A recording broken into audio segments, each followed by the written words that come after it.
السلام علیکم ورحمۃ اللہ وبرکاتہ۔ صحیح حدیث کے الفاظ میں آپ کے سامنے رکھتا ہوں، ایک بندہ سویا ہوا اٹھا ہے، یعنی ایک بندہ سویا ہوا تھا، کروٹ لی، جاگ ہو گئی، بیدار ہو گیا۔ اب اس کی بیداری کے عالم میں، اس کی جاگ کے عالم میں اس کی ٹریننگ ہونی چاہیے۔ صرف اس وقت صرف یہ مختصر سے دو وظائف: پہلا، لا الہ الا اللہ وحدہ لا شریک لہ، لہ الملک ولہ الحمد یحیی ویمیت وہو علی کل شیء قدیر۔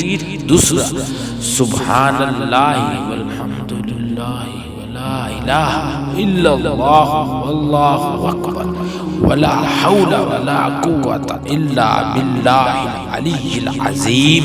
یہ اگر کوئی انسان یہ دونوں ملا کے ایک دفعہ پڑھ لیتا ہے، جب بھی رات کو آنکھ کھلے یہ دونوں ملا کر پڑھ لے، یا کسی بھی کام کے لیے آنکھ کھل گئی یہ دونوں ملا کر پڑھ لیتا ہے، یہ صحیح حدیث کے الفاظ ہیں۔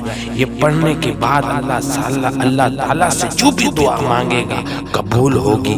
صحیح حدیث میں یہ بھی موجود ہے، اگر یہ دونوں وظیفے سونے سے پہلے اگر کوئی انسان اس کو پڑھ کے سوتا ہے تو نبی کریم صلی اللہ علیہ وآلہ وسلم نے فرمایا اگر اس کے گناہ سمندر کی جھاگ کے برابر بھی ہوں گے، اللہ تعالیٰ اس کے گناہ معاف کر دے گا۔